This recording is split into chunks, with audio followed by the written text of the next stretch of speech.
And it's funny that the Big 12 is trying to pull every stop that it possibly can to become relevant and become on an even playing field in terms of perception by the College Football Playoff Committee in this, that they add the championship game, and then they manipulate the schedule where it's been a longstanding tradition forever that Oklahoma State play on the final weekend of the season, but they broke that up because they didn't want a back-to-back situation. So only the Big 12 would do this in that they then schedule Oklahoma, West Virginia on the final day of the season. That could turn out to be the Big 12 championship game.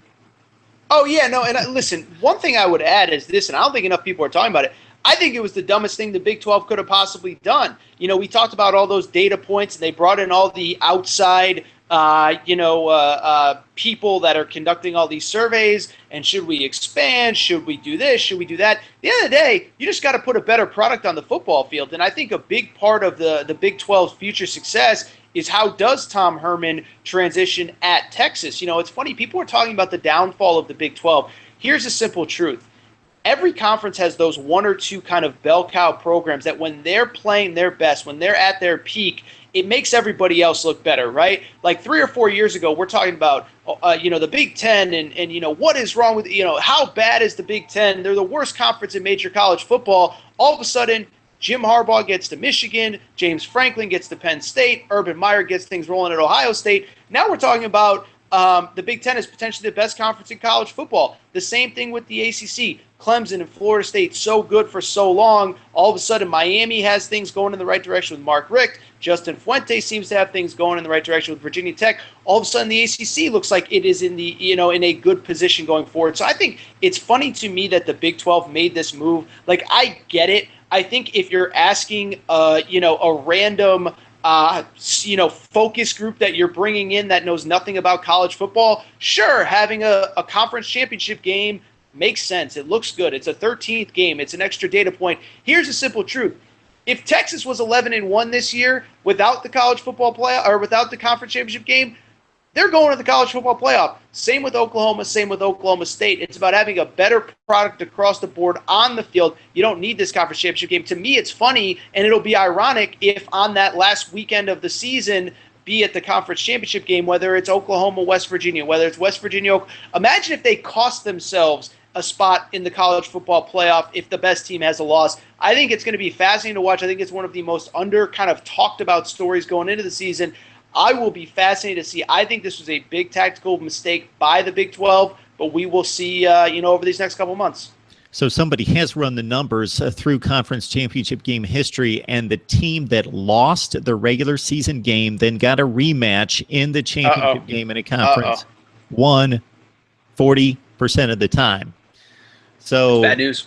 4 out of 10 times, the Big 12 is most likely going to knock itself out of the college football playoff. And as we open the conversation on the Big 12 point, is that they need to look better than the other conferences. They can't look even or have an even resume because most likely, unless they win some big non-conference games that we're not anticipating, i.e. Oklahoma, Ohio State, that's going to be the thing that gets them back into prime position to be playing with the rest of these conferences. One last talking point on this, Mark, is that, and I think it's an underrated part of it, the other reason why it's idiotic to have a Big 12 championship game is because of what you just said.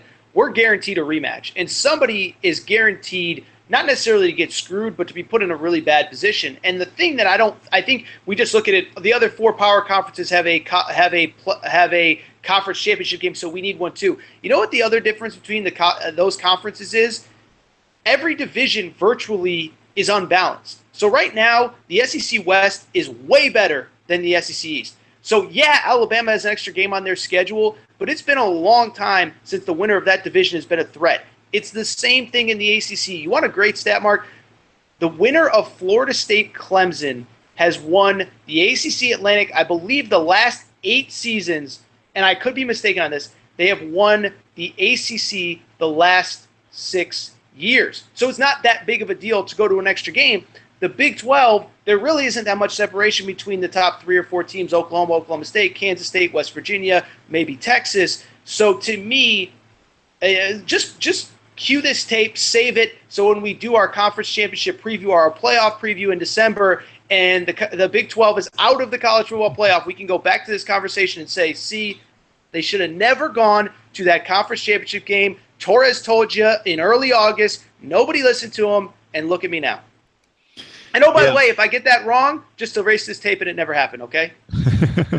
I think you're fairly safe. Of course, a team could be undefeated, and Oklahoma could be that team, let's say, and they could go and sweep the league like they did last year and then win the rematch against a West Virginia or Oklahoma State, Texas, whoever it turns out to be.